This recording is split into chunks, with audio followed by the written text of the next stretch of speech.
All right, welcome to another Deal Structure Sunday. I've been saying lately that I like to mix it up a bit with you. I did a workshop recently for about an hour and a half. And at the end of the workshop, if you didn't attend, and I wish you would attend because you'd get a lot more out of the content.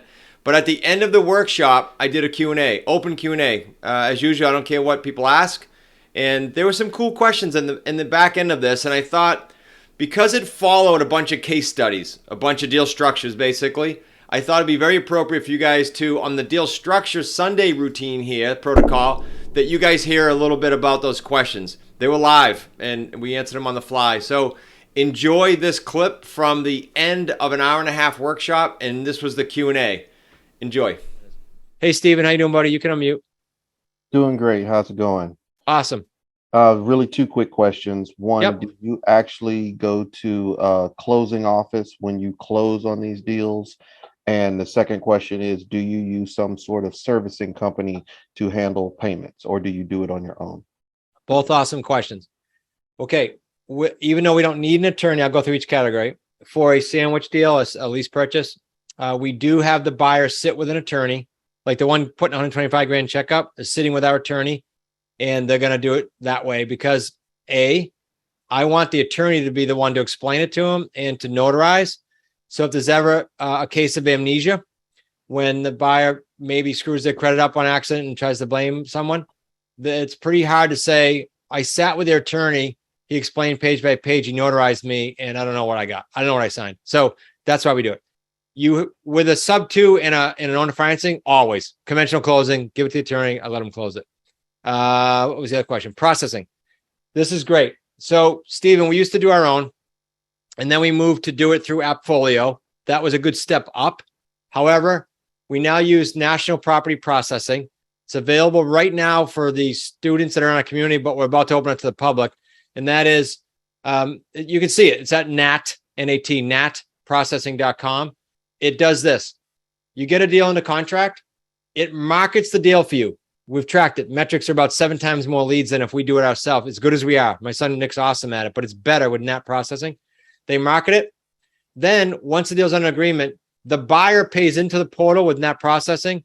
Nat Processing takes that, pays the underlying debt to the seller or the mortgage holder, and then distributes the profits to you as the student. Pretty cool. It's ridiculously cheap. I haven't found something cheaper. I don't know how long it'll stay like this, but it's $100 membership fee per month. When you get deals, of course, it's $100 a month, unlimited deals. And then they take it's like $10. It's like 5% of your net payday too. It's tiny. So that's a long answer, but yeah, we do both now like that. All deals like that. Good question. Hey, can you hear me? Yeah, I can. Hey, how you doing, Chris? Awesome. Good to meet you. I know we talked. Oh yeah, absolutely. I'm looking forward to next month, but I just had one question. I guess on some of the slideshows that we already presented, I'll go for that owner financing one, for example. I believe it was like 283, and then it was sold for 320. That was like a $40,000 difference. I was wondering, how did you get to that? Good question. So it'll depend on how well we bought it, Ben. We can usually get a little premium because we're offering terms. We're offering someone who can't otherwise get financing a ramp, but it doesn't always have to be a premium. So for example, the one Zach did down the Cape, we bought it for the 355 and sold it for 4.25. It was on the market for 4.25 with a realtor. It didn't sell. We put on for the exact same price. Why? It was still a fair price. It was a fair profit. We don't try to gouge. And so we just put it right back on. How could we sell it so fast and the realtor couldn't? This is always the question, because we're offering terms. About 80% of the buyers in some of your markets right now, with the interest rates doing what they just did, they can't get a loan today. But many of them, not all of them, qualify for rent-own. So it depends. Usually we market it by a little premium. Okay, I just wasn't too sure if it was like if he had a good bit of land, like on what I saw on the pictures, or like if the home needed any updates. No, and nothing special in the price and the land, and no, in particular in this one with updates. But if there are updates to be had, we negotiate that with the seller. Use that for a chip. But then we pass it as is to the buyer. And if there's repairs to be had, we usually leave a buffer so a savvy buyer can say, "Oh, they left 10 grand on the table. They marketed this right for the right price. We want them to have some sweat equity." I'll give you a quick example, Ben, for everybody. Steven Mernick, who's in our community, 14 years woodworking, also planned his escape and is full time now. Some of you may get him as a coach. He became a coach, but again, no experience for Meadows. He did a home that he was just explaining this yesterday and reminding me, there was a kitchen in the bottom level. The floors weren't finished. The upstairs, it was all cut up. It was an awful house. He took it on as a sub two, as is, sold it to a family. Within a day of closing, they went by the house. There's 13 family members there rehabbing it.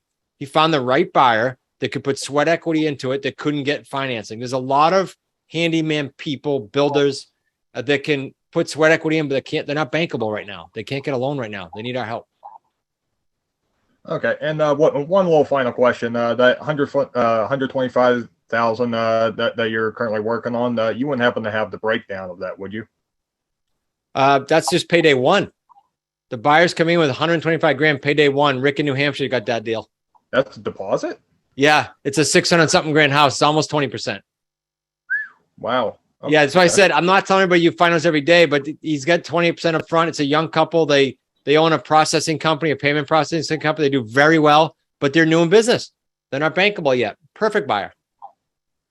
Wow, I'm looking forward to. You're gonna meet Rick. Yeah, you're gonna meet him. Thanks those are good questions, Ben. I appreciate it, buddy. I look forward to meeting you in less than a month here. All right, thank you, Chris. You bet. Guys, I'm gonna go through. We'll take Brian's question. I'm gonna go through kind of like the next level, and I'm gonna hang out with you guys as long as you have questions for me. Ben, you can put the hand down. Hey, Brian. Yeah, sorry, I was on mute. Are you able to hear me now? Yeah, I can. How you doing, buddy? Doing good, thank you. Yeah, I had a couple. When you're buying sub two, are you putting those into a trust or an LLC? Okay, I'm going to default. I'm going to tell you what I do, but I'm going to default and say if you're in any market you're in, Brian, you're lucky enough you can use our attorney, but if you're not using our attorney, make sure you do check with your attorney. We put them in we put them in a land trust and we title it the name of the street and the seller's last name. So if it's your house, we were buying your house, Brian, and you lived on 123 Jump Street, we're going to title it 123 Jump Street Blankenship Family Trust. That's what we're going to title it. Okay. And then when you're doing the trust, are you putting the trustee with an LLC and then the beneficiary as another one of your LLCs, or how are you doing that part of it? Typically, this would be something that you'd rely on, again, because you have access to it with us. You rely on Anderson Law and have them, based on your state, et cetera, structure that for you. This sparks a big point that you bring up. So prior to 08, for everybody to know, one of the reasons I took a big bath is I was poorly structured, very poorly structured. I didn't know. I just kept running.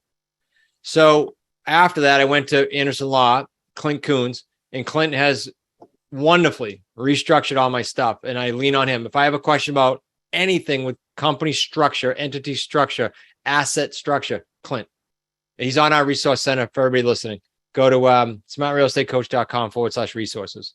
He's in there. Yeah, their YouTube is amazing as well. I'm a big fan of it. He's third generation. His kids are about to be fourth generation law firm. It's amazing. Yeah. Let's take Cecilia's question, and then I'm going to finish and then keep everybody on, though. Please stay on me, and I'll give you kind of the next step here. For those of you that want to kind of jump to the next level, great. If you got questions, hang on. We'll do that at the end, too. Cecilia, how you doing? Yes. Hi. Thank you. So after the Quantum Leap system, how do you become an associate? Or can you be an associate before you do this? Because some people who have mortgage background like I do and real estate background like I do, we don't really, I understand. I read your book and I understand how everything works. And so are we able to jump right into it without this Quantum Leap system? Yeah. The Quantum Leap system comes with all the different levels. Like I'll show you a level now coming up. The lowest level. So this is free with that, to your point. You're going to get this because you're going to need it for the resources. But you're going to get it with every level. So I showed you Chad, right? Chad came in and went to the highest level right away. That's what he wanted. Some people just go to this system right away. So the short answer is yes. And what you can do is on the chat, private message Pete Gormley and set up a strategy call, and we'll help you out and see what that might look like. Okay. And then do we pay? Can you tell us the pay structure to be an associate, or I didn't see anything online. Yep. I'm I going to just want show to you have the, an idea. yep. I'm going to show you the first level right now, literally Oh, next. okay. Yeah. And then, no, right. you're good. You're spot on. You're tracking with me. And then I'm Okay. going to point you to the website, with the smartrealestatecoach.com/associate, and you can learn more. Okay. And then quick question. So we can obviously use like pool of your buyers, right? Because starting out, that's probably the least. I mean, we don't have any buyer leads, right? So are we able to use the pool of your buyers too? You don't, there's no pool. Good question. Okay. Unlike every other niche, Cecilia, you don't need, and we won't show you how to pre-build a buyer's list. Because what happens, like Rick, the guy getting that check, Rick got it when he got his first property, because people need terms. You will have more than you can handle with the first property. You'll build a list of about 150, 200 people like that. Boom. So that you'll have your Okay. list immediately. Yeah, that's how you build it. But we'll show you. It's in Mod 9 exactly how to do that. Okay. Good. Great. And then stuff. the subject too, I'm so curious about, like, I know you said you tied it as land trust. But there's like levels of liens on it. And so when you're paying back the seller, do we have to sign another, because the lien now is paid off to the mortgager, and then the company who owns the mortgage, and then it's retitled under the new buyer, correct? So do we No, have the to buyer go doesn't. and The new, like when we buy a sub 2 property and Rocket Mortgage, I'm just making that up, has the mortgage. yeah, Rocket Mortgage keeps the mortgage. The seller's name stays on that. Nothing changes. All we do is Yeah. insure it and add us as additional insured. That's it. okay. We don't take So over. when- We don't assume. So when you pay off her mortgage, or do you ever do that? Like just pay off her mortgage once the new buyer, like can they Yeah. entirely get the property? When they You know get what I mean? financing, Yeah. if and when we want them to cash out, if we don't own or finance them, yes, they'll get a conventional mortgage and they'll cash us out and pay off the mortgage at the closing table. Yes. Okay. So if you have a land trust on top of it, like, does the seller have to be, Nope.